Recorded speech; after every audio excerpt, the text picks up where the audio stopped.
La pauvre femme de ménage errait sans but après avoir été renvoyée et a étreint un inconnu, sans imaginer qu'il était un PDG millionnaire. Sa vie a changé à jamais.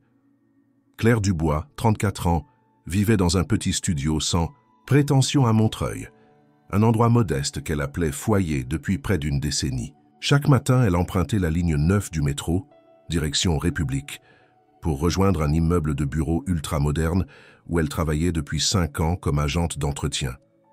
Ce n'était pas le métier dont elle avait rêvé, enfant, mais c'était un emploi stable, et la stabilité était un luxe qu'elle avait appris à chérir.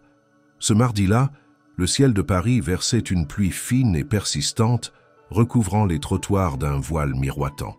Claire, emmitouflée, dans son imperméable beige usé, se frayait un chemin entre les passants pressés. Rien ne laissait présager que cette journée sortirait de l'ordinaire. Pourtant, en entrant dans le hall du bâtiment, elle sentit quelque chose d'étrange. Les regards étaient fuyants, les salutations plus brèves qu'à l'accoutumée. Lorsque la chef d'équipe lui demanda de la suivre dans une salle de réunion, Claire comprit que quelque chose n'allait pas. Assise sur une chaise froide face à 2 représentants de l'entreprise, elle apprit en quelques phrases sèches que son poste était supprimé. La société avait décidé d'externaliser les services de nettoyage à une autre entreprise, plus compétitive, selon leurs termes. Il n'y eut ni merci ni au revoir, juste une lettre de rupture et une signature au bas de la page. Claire resta figée quelques secondes, son badge toujours accroché à son gilet. Lorsqu'elle sortit, les larmes menacèrent de couler, mais elle les ravala. Dans l'ascenseur, le silence était plus pesant que jamais. Une fois dans la rue, les bruits de la ville lui parurent lointains, étouffés. Ses pieds la guidaient, sans qu'elle sache où aller. Elle n'avait plus de raison de rentrer si tôt, et encore moins d'énergie pour réfléchir. Elle passa par la place de la République, son sac sur l'épaule, son badge ballottant à chaque pas. Le monde autour d'elle semblait pressé, affairé comme si la vie de chacun suivait un plan précis, sauf la sienne. Elle flottait, elle errait. Les souvenirs remontèrent, les nuits passées à pleurer en silence pendant son adolescence, les foyers d'accueil, les petits boulots enchaînés dès l'âge de 16 ans. Elle avait construit sa vie avec les moyens du bord, sans jamais baisser les bras. Mais aujourd'hui, elle sentait une brèche s'ouvrir en elle, une fragilité nouvelle. Arrivée à un carrefour, alors que le feu piéton passait au rouge, elle s'arrêta. Autour d'elle, les passants attendaient. Elle tourna la tête et vit un homme, la quarantaine, debout à côté d'elle. Il semblait absorbé par ses pensées, un air calme et distant sur le visage. Et alors, sans réfléchir, dans un élan irrépressible, Claire tendit les bras et l'enlaça. Elle ne savait pas pourquoi elle le faisait. C'était instinctif, une réponse à cette douleur sourde qui lui comprimait la poitrine. Elle enfouit son visage contre son épaule, sans un mot. L'homme se figea un instant, surpris, puis posa doucement ses mains sur ses bras, sans la repousser. Les secondes s'étirèrent. Autour d'eux, les gens les dévisageaient, certains avec amusement, d'autres avec incompréhension. Mais Claire ne voyait rien, n'entendait rien. Il n'y avait que ce geste, cet instant suspendu dans le tumulte parisien. Elle murmura un pardon étouffé, mais ne s'éloigna pas. Et lui, contre toute attente, resta immobile. Il n'y avait ni malaise ni reproche dans son regard, juste une étrange bienveillance. Claire sentit ses mains trembler légèrement alors qu'elle desserrait son étreinte. L'homme, toujours calme, la fixait désormais avec une lueur de curiosité paisible. C'est à ce moment précis, dans ce croisement animé de République, qu'un acte spontané devint le point de bascule de toute une vie. L'homme ne bougea pas. Dans le vacarme des klaxons, des conversations emportées et du bruit constant de la ville, il restait là, silencieux, enveloppé dans son manteau gris anthracite, les bras détendus le long du corps. Il avait cette posture de quelqu'un qui ne s'offusque pas, qui sait attendre, ou peut-être qui comprend sans qu'on ait besoin de lui expliquer. Claire, encore collée contre lui, sentit un étrange apaisement monter en elle, comme si ce simple contact lui rappelait qu'elle existait, qu'elle n'était pas transparente. Elle se recula lentement, gênée, ses joues en feu. « Pardon. Je ne sais pas ce qui m'a pris, » murmura-t-elle, les yeux baissés. Il pencha légèrement la tête sur le côté, intrigué. « Pas de souci, dit-il simplement. Vous aviez visiblement besoin d'un câlin. » Claire risqua un regard vers lui. Son visage était doux, marqué par quelques rides autour des yeux, un regard franc et une barbe soigneusement taillée. Il portait un jean foncé, un pull bleu marine et un manteau simple mais bien coupé. Rien de clinquant, rien qui trahissait une richesse ou un statut particulier. Et pourtant, quelque chose, dans sa manière de se tenir, de parler, inspirait une forme d'assurance rare. « Vous allez bien ?» demanda-t-il après une pause. Claire hésita. Elle voulait répondre « oui » par habitude, par réflexe, mais les mots restèrent coincés. Elle haussa les épaules, secoua la tête, incapable de formuler quoi que ce soit de cohérent. L'homme attendit, ne la pressa pas. Il regarda autour de lui, puis désigna un café à quelques pas de là, avec une devanture en bois et des tables en terrasse, malgré la pluie fine. « Vous accepteriez un café ? Je pense que vous avez besoin d'en boire un maintenant. » Claire le fixa, perplexe. Elle ne comprenait pas pourquoi il lui proposait ça. Il aurait pu s'éloigner, faire semblant de ne rien avoir vu. Il aurait pu rire ou s'agacer. Mais non. Il proposait un café comme si c'était la chose la plus normale du monde après s'être fait enlacer par une inconnue au beau milieu de la rue. Claire hésita, scruta ses traits à la recherche d'un piège, d'une arrière-pensée. Mais elle n'en vit aucune. « Je ne veux pas vous déranger, » dit-elle. « Si j'étais pressée, je ne l'aurais pas proposé. Allons-y. » Elle le suivit, presque machinalement, troublée par la tournure improbable que prenait cette matinée. À l'intérieur du café, la chaleur contrastait avec l'humidité de la rue. Les vitres embuées dessinaient des halos de lumière floue sur les tables en bois. Ils s'installèrent à une petite table dans un coin. Claire serrait les pans de son manteau contre elle, mal à l'aise tandis que l'homme passait commande. 2 cafés noirs sans sucre. « Je m'appelle Louis », dit-il en tendant la main. Claire. Ils se serrèrent la main. Elle sentit à nouveau cette sensation étrange de calme émaner de lui, comme si son monde à elle, en ruine, trouvait un point d'ancrage momentané. Le serveur arriva, déposa les tasses, repartit. Claire enroula ses doigts autour de la porcelaine chaude sans boire. « Mauvaise journée ?» demanda Louis avec douceur. Elle sourit, amère. « Mauvaise année, plutôt. Ou mauvaise décennie. Je ne sais pas trop. » Il ne répondit pas, attendant qu'elle poursuive si elle le souhaitait, et à sa propre surprise, Claire parla. Pas de tout, non, mais de l'essentiel, de la perte de son emploi ce matin, de la façon brutale dont on l'avait renvoyée, de sa vie à Montreuil, du fait qu'elle ne savait plus trop à quoi s'accrocher. Elle parlait à demi-mot, souvent interrompue par de longs silences. Louis ne la coupait jamais. Il l'écoutait, réellement, pas comme on écoute par politesse. Il hochait la tête parfois, posait une question brève ici ou là. Mais surtout, il la laissait vider un peu ce trop-plein. Quand elle s'arrêta, elle se sentit vidée, mais un peu plus légère. Louis vida sa tasse d'un trait, regarda sa montre et se leva lentement. « Je dois y aller, » dit-il. « Mais j'ai été ravi de ce moment. Merci pour votre confiance. » Il sortit un petit carton blanc de la poche intérieure de son manteau et le posa sur la table. « Si jamais vous avez envie de parler à nouveau. » Claire prit le carton, un peu confuse. « Merci, Louis. » Il hocha la tête et s'éloigna sans se retourner. Elle resta là, quelques minutes encore, le regard fixé sur la porte qu'il avait franchie. Puis elle baissa les yeux vers le carton. Simple, blanc. Son nom écrit en lettres sobres, Louis Marchand.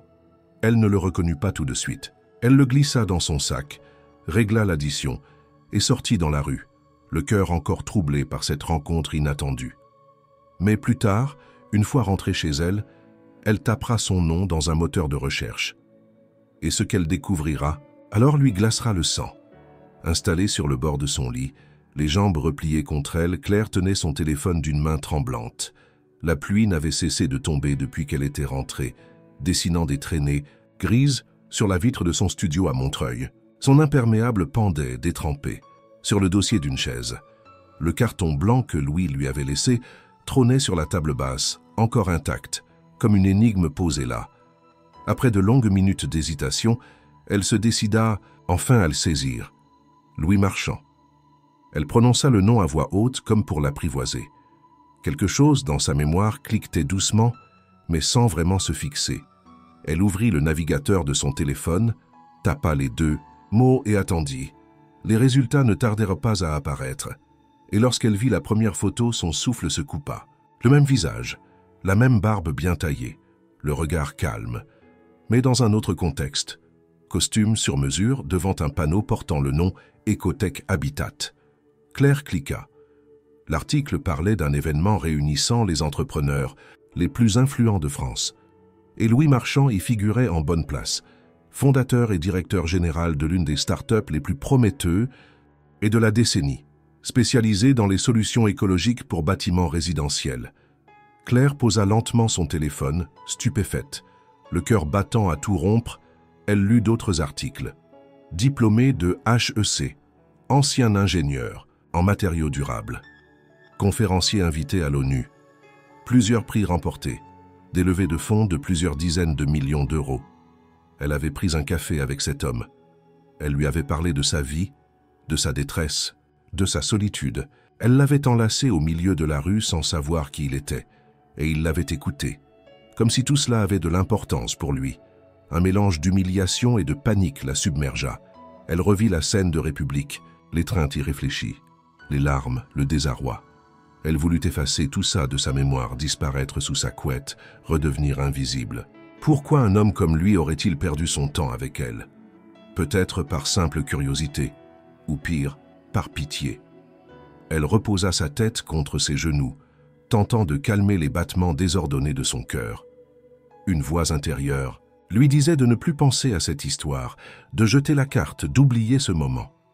Elle n'avait pas sa place dans le monde de cet homme. Elle ne l'aurait jamais. La nuit tomba sans qu'elle s'en rende compte. Elle ne mangea pas, ne répondit à aucun message. Elle se laissa simplement glisser dans le silence, bercée par le grondement lointain du trafic parisien. Mais au petit matin, alors que la lumière pâle filtrait à travers les rideaux, une notification éclaira son téléphone. Un email. Expéditeur, Louis Marchand. Objet. Simplement, un autre café? Claire hésita avant d'ouvrir le message. Il était bref, mais précis. Il écrivait qu'il avait apprécié leur conversation et qu'il aimerait la revoir. Il précisait qu'il ne s'agissait de rien de plus qu'une invitation amicale. Sans engagement, sans pression, disait-il. Juste un autre moment. Suspendu comme hier. Claire relut le message plusieurs fois. Elle ne comprenait pas. Un homme de son niveau n'avait aucune raison de s'intéresser à une ancienne femme de ménage au chômage. Et pourtant, il lui écrivait. Il l'invitait. Sans prétention, sans obligation. Elle posa le téléphone, sortit sur le petit balcon de son studio. L'air frais du matin lui fit du bien. Les bruits de la ville commençaient à reprendre. Elle observa les gens dans la rue, chacun avec son propre monde intérieur, ses soucis, ses rêves. Et elle pensa à Louis, à sa voix posée, à son regard attentif, à l'absence totale de jugement dans son attitude. Elle n'avait pas l'habitude qu'on la traite avec cette forme d'égard. Pas depuis longtemps. Ce n'était peut-être rien. Juste un moment humain. Mais c'était assez pour semer un doute en elle, une envie de répondre contre toute logique. Une partie d'elle voulait protéger sa fierté. L'autre voulait comprendre pourquoi cet homme ne l'avait pas repoussée. Elle rentra, s'assit à nouveau et fixa l'écran. Puis, sans se laisser le temps de réfléchir davantage, elle tapa une réponse brève. Pourquoi pas? Dites-moi où et quand. Et cette décision, si simple en apparence, allait ouvrir une porte qu'elle n'avait jamais osé entrevoir. Les jours suivants furent marqués par une tension étrange, une attente qui pesait dans l'air comme un orage imminent. Claire, d'habitude, si discrète et habituée à l'invisibilité sociale, se découvrait à guetter ses notifications avec fébrilité. Elle relisait l'email de Louis plusieurs fois, guettant un sous-entendu, une fausse note, une intention cachée. Mais non, tout semblait sincère, presque trop simple pour être réel. Ils s'étaient donné rendez-vous dans un café à Bastille, cette fois dans une petite rue plus calme, à l'écart du tumulte. Claire s'était rendue sur place à pied, les mains enfoncées dans les poches de son manteau, ses pas lents trahissant son trouble intérieur. Elle avait passé la matinée à choisir des vêtements simples mais présentables, à lisser ses cheveux, à hésiter entre se maquiller ou non. Elle s'était arrêtée à un reflet dans une vitrine et s'était demandé ce qu'un homme comme Louis pouvait bien voir en elle. Lorsqu'elle arriva, il était déjà là. Il l'attendait dehors, accoudé à une barrière, un café à la main. Il lui adressa un sourire doux en la voyant approcher. « Bonjour Claire. Merci d'être venue. Bonjour. Je crois que je suis encore un peu surprise d'être là, avoua-t-elle. Moi aussi, dit-il avec une honnêteté désarmante. Mais c'est agréable, non ?» Ils entrèrent ensemble et s'installèrent dans un coin tranquille. Cette fois, c'était Claire qui prit l'initiative de commencer à parler. Elle lui raconta quelques anecdotes de son travail d'agente d'entretien, les petites absurdités du quotidien, les collègues attachants ou lunatiques. Louis écoutait, riait parfois, posait des questions. Il ne cherchait jamais à recentrer la conversation sur lui. C'était déstabilisant et précieux. À la fin du café, alors que Claire commençait à se détendre, elle ne put s'empêcher de poser la question qui la brûlait de l'intérieur depuis qu'elle avait découvert son identité. « Pourquoi vous avez accepté que je vous enlace? Ce jour-là, pourquoi vous m'avez écouté? Pourquoi ce deuxième café ?» Louis la regarda longuement avant de répondre. Il sembla chercher ses mots avec soin. « Parce que ce que vous avez fait, c'était vrai, brut, sans filtre. Personne ne fait plus ça. Et parce que, ce jour-là, j'en avais besoin aussi. » Il marqua une pause, puis ajouta, presque comme « une confession. Ce matin-là, j'allais à une réunion avec des investisseurs, la 10e en 2 semaines. Et pour la première fois depuis longtemps, j'avais envie de tout envoyer valser. J'étais vidé. Vous m'avez rappelé pourquoi on fait tout ça. Vous m'avez ramené à quelque chose d'essentiel. » Claire ne répondit pas tout de suite. Elle observait cet homme, si sûr de lui en apparence, lui parler avec une vulnérabilité qu'elle n'avait pas anticipée. Elle se rendait compte que sous l'image du PDG, du visionnaire à succès, il y avait un être humain, fatigué parfois, égaré, comme elle. Ils sortirent ensemble du café, cette fois sans l'étrangeté de la première rencontre. Ils marchèrent un peu dans les rues du quartier parlant de banalités. Avant de se quitter, Louis fouilla dans sa poche intérieure, sortit un petit carnet et y écrivit une adresse email professionnelle cette fois. « Je vais vous envoyer quelque chose, dit-il. Un projet. Je crois que vous pourriez m'aider. »« Moi » s'étonna-t-elle. « Aider à quoi ?» Il la fixa avec sérieux. « À créer quelque chose de vrai, quelque chose d'utile. » Le soir, chez elle, Claire reçut un email. Objet, projet rebond. Dans le message, quelques lignes à peine. Louise y expliquait son idée. Un programme de réinsertion professionnelle à destination des femmes en situation de précarité, visant à les former et à leur offrir un tremplin dans les métiers techniques ou administratifs des écosystèmes durables. À la fin, il écrivait « J'aimerais que vous soyez la première à m'aider à le structurer. » Claire relut l'email en boucle, les mains moites. Elle n'avait pas de diplôme, pas de titre, rien qui fasse d'elle une experte. Elle n'avait que son expérience et son envie de se relever. Elle posa lentement son téléphone, le cœur tambourinant dans sa poitrine. Il venait de poser entre ses mains une promesse de renouveau. Claire mit plusieurs jours avant de répondre à l'email de Louis, pas par indifférence ni par négligence, simplement parce que l'ampleur de la proposition la dépassait. Elle avait lu et relu le message, pris des notes, cherché des exemples de projets similaires sur Internet. Mais chaque fois qu'elle posait le stylo, une pensée revenait en boucle. « Je ne suis pas qualifiée pour ça. » Malgré tout, la curiosité avait fini par prendre le pas sur la peur. Elle répondit par un simple « Je suis prête à écouter ». Et Louis lui fixa un rendez-vous dans les locaux de son entreprise.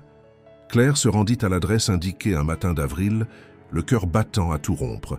L'immeuble était un bâtiment moderne à ossature bois et panneaux solaires, à l'image de la philosophie de l'entreprise. Sobriété, durabilité, innovation. En entrant, elle sentit le regard de la réceptionniste glisser sur elle avec une légère surprise. Claire portait une tenue sobre mais soignée. Elle tenait fermement son sac contre elle comme un rempart. Quelques minutes plus tard, elle fut conduite dans un bureau lumineux à l'étage. Louis l'attendait, assis sur un canapé en lin, un dossier sur la table basse. « Bienvenue chez Ecotech Habitat », dit-il avec un sourire. Claire s'assit, encore tendue, mais décidée à écouter. Louis lui présenta son idée avec calme. Il voulait lancer un projet pilote, un programme de formation destiné aux femmes éloignées de l'emploi, souvent issues de milieux modestes, parfois sans diplôme, mais avec une expérience de vie précieuse.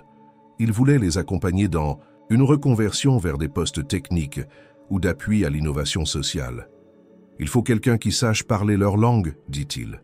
Quelqu'un qui a connu la galère, les petits boulots, le mépris, quelqu'un qui sait ce que ça coûte de se reconstruire. » Claire l'interrompit, mal à l'aise. « Louis, je suis touché, vraiment.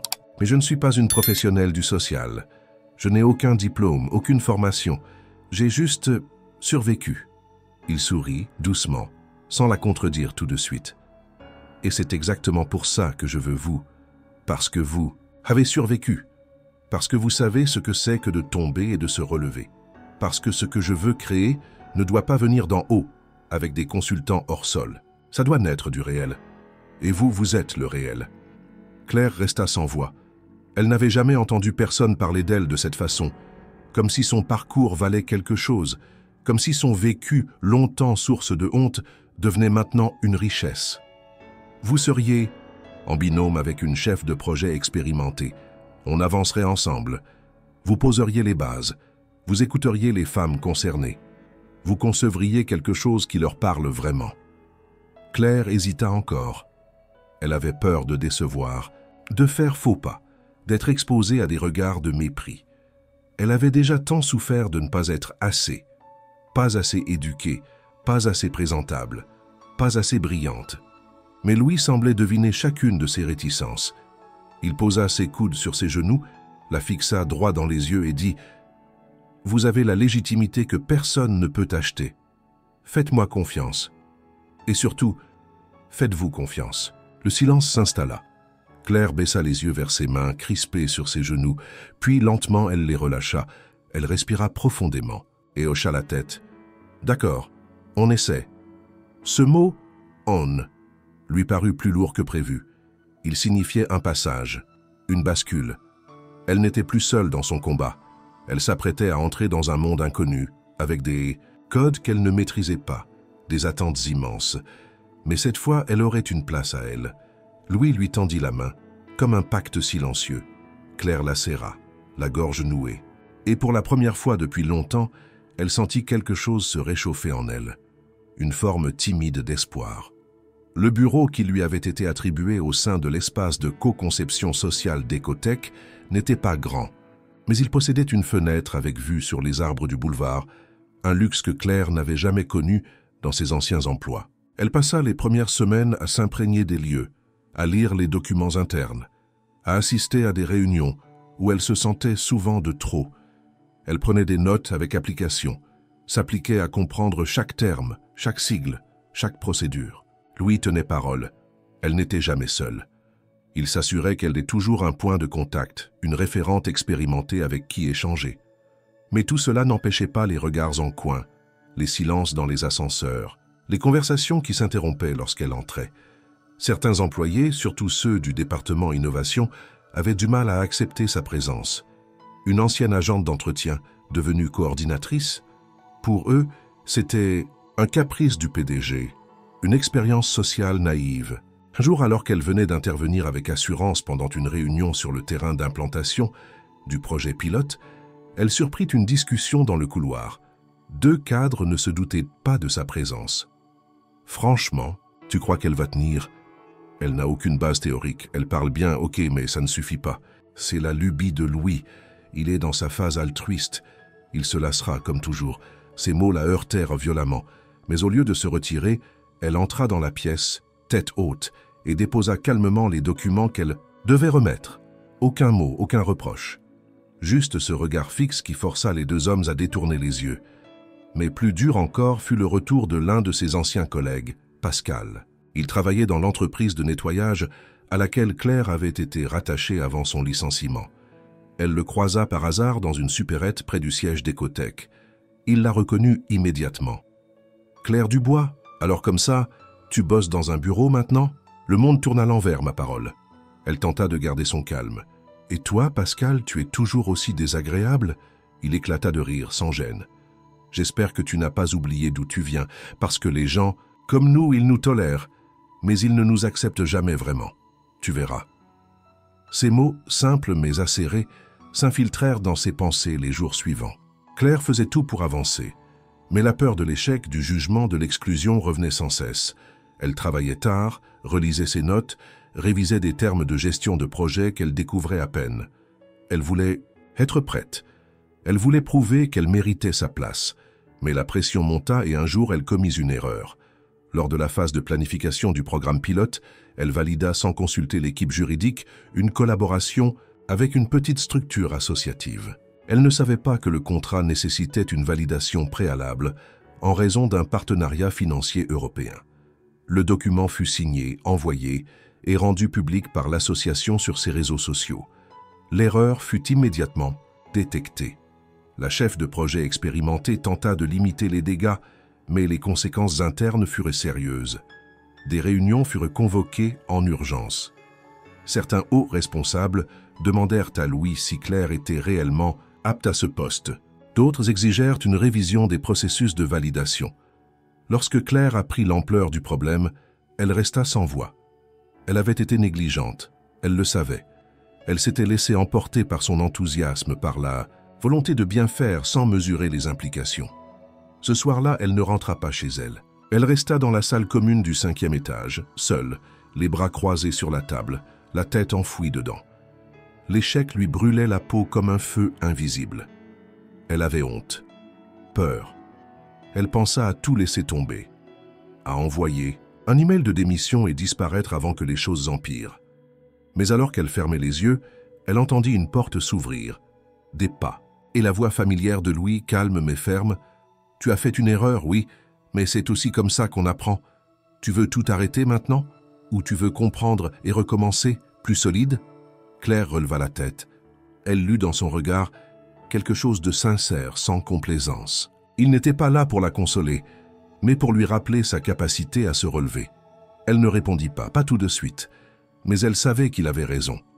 Le lendemain matin, Claire retourna au siège d'Ecotech Habitat avec un calme en apparence, mais un feu intérieur nouveau.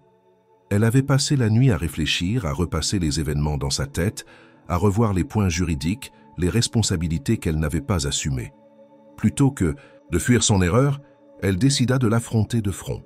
Elle rédigea un compte rendu détaillé de ce qui s'était passé, identifia les failles dans le processus de validation et proposa des mesures correctives précises.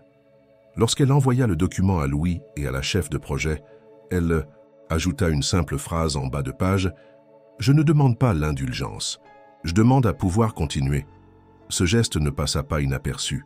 Au lieu de la réprimander publiquement, la direction convoqua une réunion pour discuter de ses propositions. Et à la surprise de plusieurs, elles furent adoptées presque intégralement. Claire, désormais consciente de ses lacunes, fit ce que peu auraient osé. Elle retourna sur les bancs de l'école. Tous les soirs, après sa journée de travail, elle se rendait à une formation continue en gestion de projet social dans un centre pour adultes à Belleville. Les trajets étaient longs, les journées épuisantes, mais quelque chose en elle s'était réveillé. Elle n'avait plus peur d'apprendre. Elle ne se voyait plus comme une intruse. Elle se voyait comme une femme en construction. Petit à petit, la perception qu'on avait d'elle au sein de l'entreprise commença à changer. Ses collègues, d'abord sceptiques, furent forcés de reconnaître son implication. Claire ne cherchait pas à plaire, elle cherchait à bâtir. Lorsqu'une collaboratrice du pôle insertion proposa une activité trop théorique pour les bénéficiaires du programme pilote, c'est Claire qui, avec tact, expliqua pourquoi cela ne fonctionnerait pas. Elle proposa une alternative fondée sur son expérience de terrain, et cela fonctionna. Les bénéficiaires furent plus impliqués, plus présentes, plus motivées. Son pragmatisme, sa connaissance des réalités de terrain, son écoute attentive faisaient la différence. Au lieu de chercher à imposer un modèle, Claire écoutait les femmes concernées, recueillait leurs paroles, leurs besoins, leurs rêves oubliés. Elle devenait un pont entre deux mondes qui d'habitude ne se parlaient pas. Louis, de son côté, restait présent mais à distance respectueuse. Il laissait Claire avancer, faire ses choix, prendre ses responsabilités. Lorsqu'il se retrouvait pour faire le point, il l'écoutait avec attention, prenait des notes, parfois même lui demandait son avis sur d'autres projets. Il la traitait en égale, et cela, plus que tout, nourrissait chez Claire une nouvelle forme de confiance. 3 mois plus tard, le projet pilote était prêt. Un parcours complet d'accompagnement avec ateliers pratiques, formation de base, coaching individuel, immersion professionnelle dans les services d'Ecotech. Les premiers groupes étaient constitués. Claire coordonnait l'ensemble avec méthode, secondée par une petite équipe qu'elle avait elle-même formée. C'est à ce moment-là qu'un email inattendu arriva dans sa boîte. Il venait de la direction internationale d'Ecotech, une invitation à participer à une conférence à Lyon, où l'entreprise allait présenter ses nouvelles initiatives sociales devant un parterre d'investisseurs européens. Louis voulait que ce soit elle qui présente le projet. Claire relut le message plusieurs fois, incrédule. Elle, montée sur scène, parlait devant des dizaines de professionnels aguerris. L'idée la terrifiait, mais elle se souvint de la promesse faite à elle-même, ne plus reculer devant ce qu'elle croyait inaccessible. Elle accepta. Elle commença à préparer sa présentation chaque soir avec rigueur, avec passion. Elle travaillait sa posture, sa diction, sa structure. Elle voulait être à la hauteur. Elle le devait pour elle, pour toutes celles qu'elle représentait maintenant. Le jour du départ pour Lyon, elle ferma son studio à Montreuil avec une sensation étrange. Elle n'était plus la même. Elle avait encore 1000 choses à apprendre, 1000 peurs à apprivoiser. Mais elle savait désormais qu'elle n'était pas là par hasard. Dans le train, elle repensa à cette matinée pluvieuse où tout avait basculé. Ce jour-là, elle avait touché le fond. Et maintenant, elle s'apprêtait à se tenir debout devant un monde qui ne l'avait jamais attendue. Le grand amphithéâtre de Lyon résonnait d'un murmure feutré. Sur les sièges en cuir sombre, une centaine de représentants d'entreprises, d'investisseurs et de décideurs politiques attendirent le début des présentations. Sur l'écran géant, le logo d'Ecotech Habitat s'affichait avec élégance, accompagné d'un slogan simple « Innover avec sens ». Dans les coulisses, Claire tentait de calmer les battements erratiques de son cœur. Elle avait répété des dizaines de fois. Sa présentation était claire, rythmée, appuyée par des visuels qu'elle avait créés avec l'équipe design. Et pourtant, une peur sourde menaçait de l'envahir. C'était une chose de parler en petit comité. En affronter une salle entière en était une autre. Louis apparut brièvement, posa une main sur son épaule et lui dit simplement « Tu es prête. Tu n'as rien à prouver, juste à partager. » Quelques minutes plus tard, son nom fut annoncé. Claire monta sur scène sous une lumière blanche crue. Elle prit une grande inspiration, regarda brièvement la salle et commença. Sa voix, d'abord un peu tendue, gagna rapidement en stabilité. Elle raconta l'origine du programme, les obstacles rencontrés, les femmes qu'elle avait rencontrées, les premières réussites. Elle insista sur l'approche centrée sur l'expérience, sur l'écoute, sur la dignité. Elle parla d'espoir, de travail concret, de résultats tangibles. Des murmures d'approbation s'élevèrent dans le public. Mais alors qu'elle terminait lors de la session de questions, un homme au premier rang leva la main. Il était grand, costume impeccable, accent britannique à peine dissimulé. « Madame Dubois, votre parcours est admirable. Mais permettez-moi, une question directe. Quel est votre niveau de formation académique? Avez-vous des diplômes reconnus dans le domaine de la gestion de projet ou de l'action sociale ?» Claire sentit la température de son corps chuter brutalement. Le silence tomba dans la salle. Elle ouvrit la bouche, hésita. Elle ne voulait pas mentir. « Non, » répondit-elle, la voix plus basse. « Je n'ai pas de diplôme universitaire. J'ai suivi des formations pratiques en cours du soir et j'ai l'expérience du terrain, de la vie. » L'homme sourit poliment, mais son ton restait tranchant. « Je comprends, mais lorsqu'on parle de financement à grande échelle, de déploiement international, l'expertise formelle reste essentielle.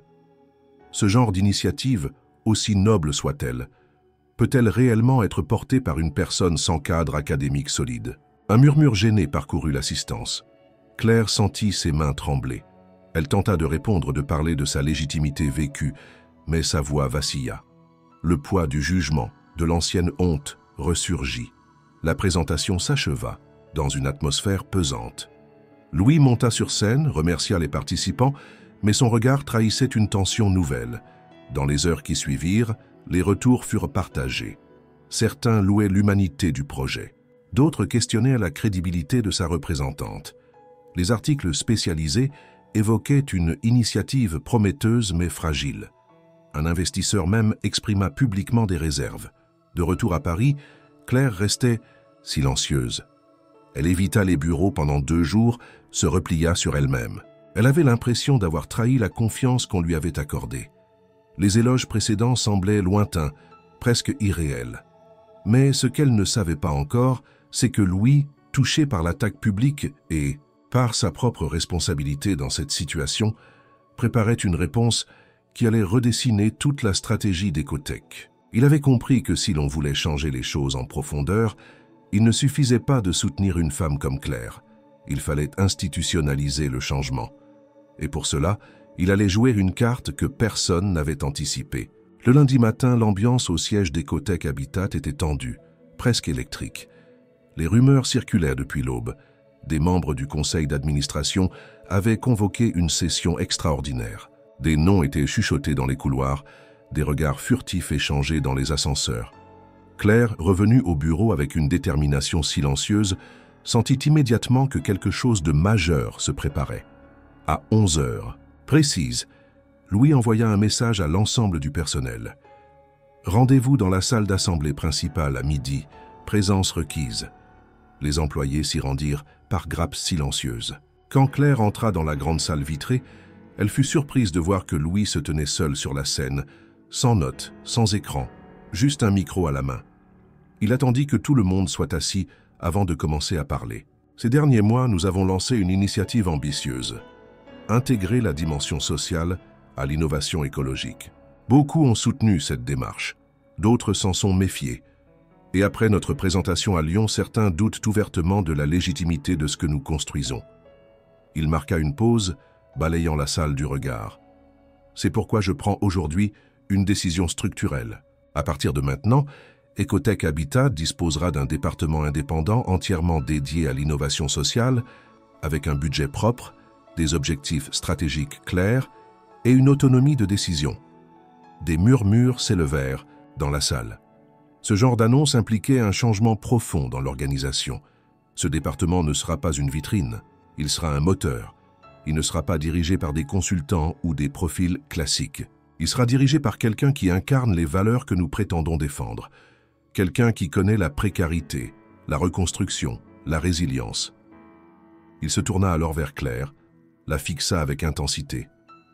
Claire Dubois sera directrice intérimaire de ce département. Elle a toute ma confiance. Elle a fait plus que survivre à un système. Elle le transforme. Le silence fut absolu. Claire sentit son souffle se couper. Elle ne savait pas si elle devait se lever, parler, fuir. Elle resta figée, les mains moites, le cœur tambourinant. Louis continua. « Je suis conscient que cette décision ne plaît pas à tout le monde, mais elle n'est pas négociable. Et je vais vous dire pourquoi. Parce que moi aussi j'ai grandi sans privilège. Parce que moi aussi j'ai connu la honte de ne pas correspondre à l'image attendue. Parce que si nous prétendons créer un monde plus durable, il faut commencer par respecter ceux qui en sont les premiers oubliés. » Il laissa retomber le micro sur le socle, puis, sans ajouter un mot, il quitta la scène. Dans la salle, le silence persista, puis des applaudissements timides éclatèrent, avant de grandir, de se répandre comme une vague. Certains se levèrent, d'autres restèrent interdits, mais Claire, elle, restait immobile, bouleversée. Elle venait d'être projetée à l'avant-scène d'une bataille qu'elle n'avait jamais cherché à mener, mais qu'elle n'avait désormais plus le droit d'ignorer. Cependant, cette décision n'était pas sans conséquences. Le conseil d'administration, déjà nerveux face à l'orientation sociale de Louis, perçut cette annonce comme une provocation. Dans les jours qui suivirent, les tensions montèrent. Des membres influents exprimèrent ouvertement leur désaccord. Ils évoquèrent le manque de rigueur, le risque pour l'image de l'entreprise et surtout la centralisation excessive des décisions entre les mains du fondateur. Une motion commença à circuler. Elle visait à soumettre au vote le maintien ou la destitution de Louis en tant que PDG.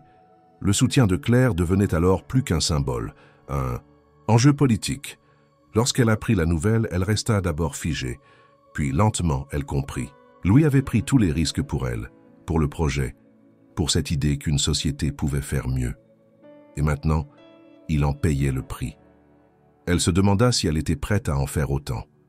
Le bureau de Claire, désormais situé dans l'aile réservée aux projets stratégiques d'Ecotech, lui semblait trop grand, trop lumineux, trop exposé. Elle n'avait pas demandé cette place. Elle n'avait pas rêvé de pouvoir. Ce qu'elle voulait, c'était construire quelque chose de vrai, d'utile.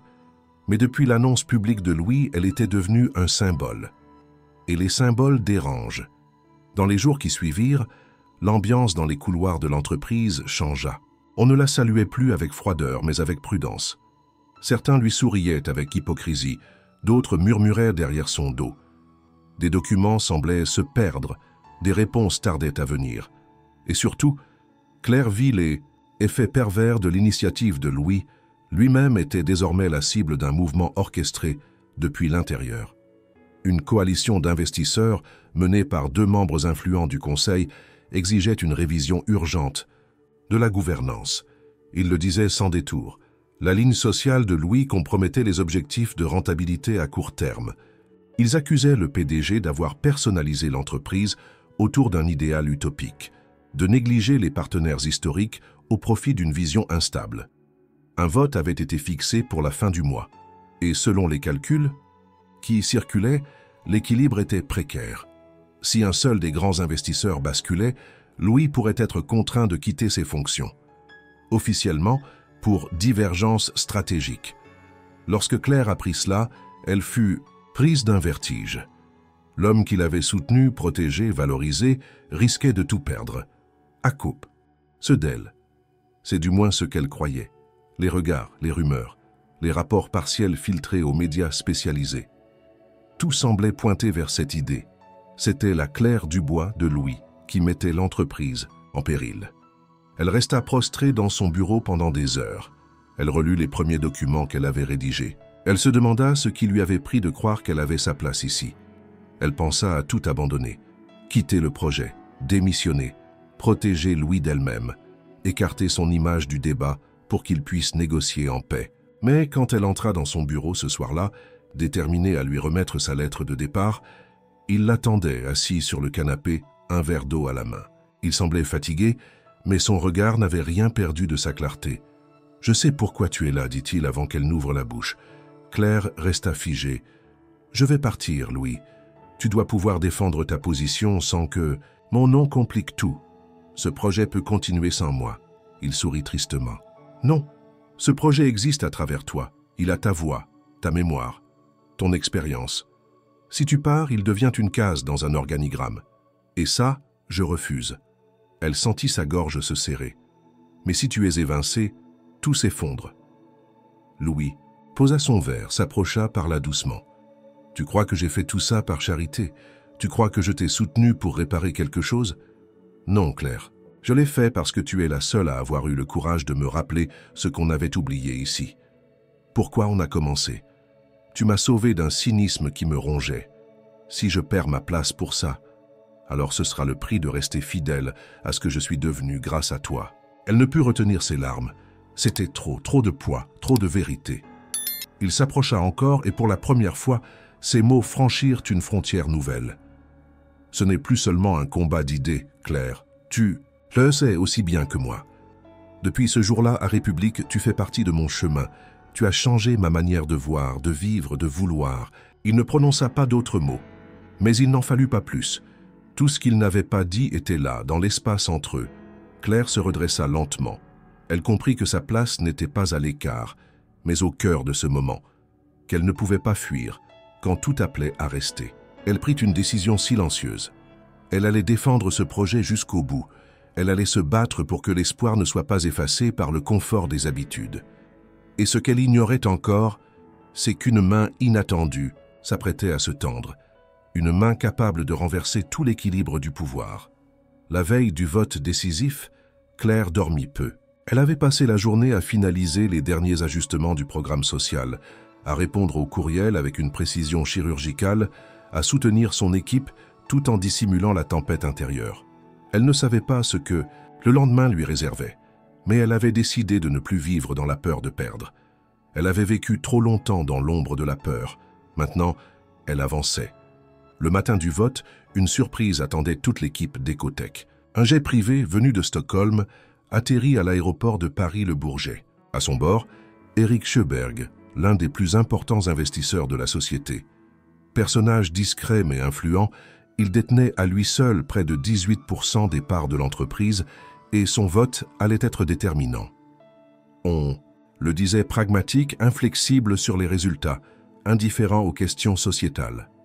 Pourtant, contre toute attente, il avait demandé une rencontre privée avec Claire Dubois. Ils se retrouvèrent dans une salle vitrée du dernier étage. Claire, tendue mais résolue, lui tendit la main. Il la serra fermement, puis s'assit sans un mot. Il avait ce regard typique des hommes d'affaires nordiques, froid, analytique, mais jamais cruel.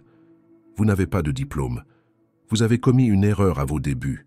Vous êtes, de ce que j'ai compris, une anomalie dans ce milieu. » Claire ne répondit pas immédiatement.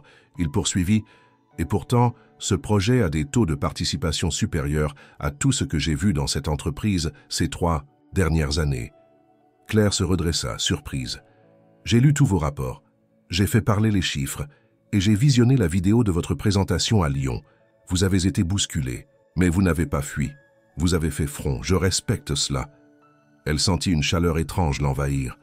« Monsieur Sjöberg, je n'ai jamais prétendu être autre chose que ce que je suis.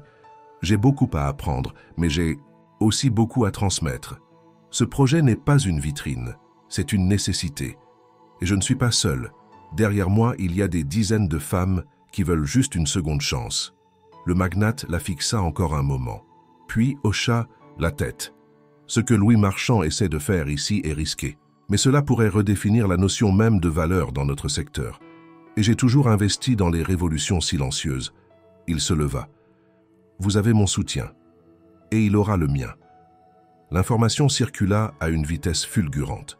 Lors de l'Assemblée générale de l'après-midi, alors que les membres du conseil d'administration se préparaient à voter, Éric Sjöberg demanda la parole. Il déclara publiquement son appui total au projet social porté par Claire et Louis et annonça qu'il investirait personnellement pour l'extension du programme à l'international. Le choc fut total. L'opposition, prise de court, s'effondra. Le vote tourna court. Louis Marchand resta PDG à une majorité renforcée. Claire, assise au fond de la salle, ne savait plus quoi ressentir. Soulagement, fierté, vertige. Elle venait de vivre un moment que peu auraient imaginé possible quelques mois plus tôt. Un geste qu'elle avait cru anodin, une étreinte, sur un trottoir, avait déclenché une suite d'événements qui redéfinissaient désormais le paysage d'une entreprise internationale. Après l'assemblée, alors que la foule se dispersait lentement, Louis la rejoignit. Il ne dit rien. Il la prit simplement dans ses bras. Cette fois, elle ne trembla pas. « Tu ne m'as pas seulement aidé à garder ma place, » murmura-t-il. « Tu m'as rappelé pourquoi cette place avait un sens. » Claire sourit, les larmes aux yeux. « Et toi, tu m'as permis de croire que j'en avais une, moi aussi. » Ce soir-là, en rentrant à Montreuil, Claire contempla depuis sa fenêtre les lumières de Paris. Elle savait que quelque chose avait basculé. Elle n'était plus une passagère de sa propre vie. Elle en était devenue l'architecte. Et bientôt, une nouvelle proposition viendrait sceller ce changement, une proposition qu'elle n'aurait jamais osé imaginer.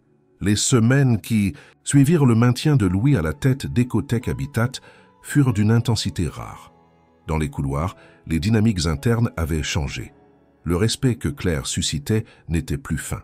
On venait désormais à son bureau avec de vraies questions, de vraies propositions, de vraies attentes. Elle n'était plus le symbole, elle était devenue une référence. Louis, fidèle à sa parole, officialisa la création du département d'innovation sociale comme entité permanente, avec son propre budget, ses équipes dédiées et un mandat à long terme. Et un matin, lors d'une réunion privée entre eux deux, il glissa doucement une feuille vers elle. « C'est ton contrat, dit-il, pour un poste de directrice officielle, permanente, avec pleine autorité sur les orientations stratégiques du département. » Claire prit le papier, les mains tremblantes. Le titre inscrit en haut, « Directrice de l'impact social et de la transformation inclusive », un poste qui n'avait jamais existé auparavant. Un rôle pensé pour elle, par elle, avec elle. « Je ne sais pas si je suis prête, » murmura-t-elle. « Si tu n'étais pas prête, tu ne serais pas ici, » répondit Louis. « Et tu n'es pas seule. Tu as une équipe. Tu as ta voix. Tu as ta vision. » Elle signa. Pas par impulsion, mais avec conscience. C'était plus qu'un emploi, c'était un ancrage, une continuité. Une manière de dire à la jeune fille qu'elle avait été, errant entre foyer et emploi précaire, « Tu as ta place ». Sous sa direction, le département grandit rapidement. Les premières bénéficiaires du programme pilote entamèrent des parcours de formation avancés, certaines furent embauchées dans d'autres filiales d'Ecotech, d'autres montèrent leur propre micro-entreprise, soutenues par un fonds d'investissement solidaire. Claire insista pour qu'un volet d'accompagnement psychologique soit intégré, ainsi qu'un dispositif de mentorat par des femmes ayant déjà vécu des transitions similaires. Elle-même continua à vivre à Montreuil. Elle refusait de déménager dans un quartier plus chic, malgré les recommandations insistantes de certains collaborateurs. Elle savait ce que cela représentait pour les femmes qu'elle accompagnait. Elle voulait rester proche de leur réalité. Dans son petit immeuble, on la saluait avec plus d'insistance, on lui demandait conseil, on l'admirait parfois sans le dire. Mais ce fut lors du dernier événement de l'année, une conférence interannuelle d'Ecotech, réunissant les employés de toute la France, que Louis posa un acte que nul n'avait anticipé. La grande salle du Palais des Congrès était remplie. Claire était assise au premier rang, entourée de membres de son équipe. Louis monta sur scène pour son discours de clôture. Il parla des réussites de l'année, des chiffres de croissance, des innovations techniques. Puis après une courte pause, il changea de ton. Mais si je ne devais retenir qu'une chose cette année, ce serait ceci. Parfois, le plus grand bouleversement ne vient pas d'un brevet ou d'un contrat, mais d'un geste simple, un geste humain. Il descendit alors de la scène, se dirigea vers Claire, tendit la main et l'invita à le rejoindre sous les projecteurs. Le jour où tout a changé pour moi, ce n'est pas le jour où j'ai signé un accord à plusieurs millions. C'est le jour où, à un carrefour parisien, une femme en larmes m'a enlacé sans dire un mot. Ce jour-là, c'est elle qui m'a sauvé. Devant les centaines de collaborateurs réunis, il entoura Claire de ses bras dans une étreinte silencieuse. Un geste identique à celui de République. Mais cette fois, c'était lui qui s'y abandonnait. Un frisson parcourut la salle. Certains filmèrent, d'autres essuyèrent des larmes discrètes. Claire Dubois ne m'a pas seulement rappelé que l'entreprise pouvait avoir une âme. Elle m'a montré que parfois, le vrai leadership naît dans le silence d'une douleur reconnue. Ils restèrent un moment l'un contre l'autre avant de se tourner vers le public, main dans la main. Cette nuit-là, Claire comprit que son histoire n'était plus seulement la sienne. Elle avait semé quelque chose. Une idée. Une foi nouvelle en ce que peut être le pouvoir quand il se met au service du réel. Mais le plus fort restait encore à venir. Un dernier geste. Une dernière image. Celle qui allait boucler la boucle et inscrire à jamais leur récit dans les mémoires. La fin de l'année approchait, et avec elle, le bilan d'un cycle qui n'avait rien de banal. Ecotech Habitat, autrefois simple promesse du monde des technologies vertes, était désormais cité comme modèle d'intégration de l'innovation sociale au cœur de la stratégie d'entreprise. Mais au-delà des classements, des articles dans la presse économique, des tables rondes où son nom était prononcé avec respect, ce qui marquait Claire était plus profond, plus intime. Elle voyait chaque jour des femmes reprendre confiance, marcher plus droite, parler plus fort, oser rêver à nouveau. Elle avait cessé de se demander si elle était à la hauteur. Elle l'était. Pas parce qu'elle était parfaite, mais parce qu'elle était restée vraie et fidèle à celle qu'elle représentait. Le dernier événement officiel de l'année fut organisé en plein cœur de Paris, dans une grande halle rénovée en centre culturel éco-responsable. Les murs étaient décorés de portraits en noir et blanc, des visages de femmes issues du programme Rebond, chacune accompagnée d'un court témoignage. On y lisait des mots simples mais puissants. On m'a regardé autrement. Je me suis reconnu dans les yeux de Claire. Je me suis souvenu que j'existais. L'atmosphère était solennelle mais joyeuse. On sentait que quelque chose avait été construit cette année-là, quelque chose de plus fort que des chiffres, une communauté, une cause partagée, un changement de regard. Claire devait conclure la soirée par un discours, mais au moment de monter sur scène, elle aperçut Louis, déjà debout, micro en main. Il l'invita à le rejoindre. Elle hésita puis s'avança sous les applaudissements discrets mais sincères. Cette année, dit-il, a été marquée par des innovations majeures, mais si je devais ne retenir qu'un seul événement, ce serait ce matin-là à République. Un frisson traversa la salle. Les anciens collaborateurs savaient, les autres écoutaient, fascinés. Ce matin-là, une femme que je ne connaissais pas m'a enlacé, sans un mot. Ce geste m'a touché plus que 1000 discours. Il m'a rappelé que l'humain vient toujours avant le projet, qu'avant d'être PDG, ingénieur, conseiller, on est des êtres en attente de liens, et que parfois, c'est ce lien qui nous sauve. Il se tourna vers Claire et devant toute l'assistance la prit dans ses bras. Ce n'était pas un geste de cérémonie, c'était un geste de gratitude, d'alliance, d'humanité partagée. « Claire Dubois, dit-il d'une voix émue, ce que vous avez construit ici est plus qu'un programme, c'est un rappel. Que nos entreprises peuvent avoir un cœur, et que ce cœur peut battre très fort. » L'assemblée se leva d'un seul mouvement. L'émotion était palpable. Les applaudissements durèrent longtemps, mais dans le silence intérieur de Claire, un Autre bruit dominait, celui d'un cycle qui se fermait, celui de cette jeune femme égarée, autrefois rejetée, qui maintenant inspirait, guidait, éveillait. Après la cérémonie, elle s'attarda dans la salle, seule, en retrait. Elle observa les derniers invités partir, les techniciens ranger les câbles, les lumières s'éteindre une à une. Elle s'assit sur un banc de bois brut et resta là, les mains posées sur les genoux, le regard perdu dans l'espace. Louis la rejoignit sans bruit. Il s'assit à côté d'elle. Aucun mot n'était nécessaire. Puis il dit, à mi-voix, « Tu sais ce que j'ai compris ce soir. »« Quoi donc ?» murmura-t-elle. « Que c'est toi qui m'as dirigé depuis le début. Moi, je t'ai offert un poste, mais toi, tu m'as offert une cause. » Elle sourit, fatiguée mais sereine. Alors on est quitte. Ils restèrent encore un moment, côte à côte, deux êtres que rien ne prédestinait à se rencontrer, mais que le hasard, ou peut-être quelque chose de plus profond, avait réunis. Dans les jours qui suivirent, une photo fit le tour des réseaux sociaux, celle de cette étreinte sur scène, légendée simplement. Tout a commencé par un geste, et dans le cœur de milliers de femmes en France, ce geste alluma une lumière, celle d'une possibilité, d'un renouveau, d'un avenir plus juste.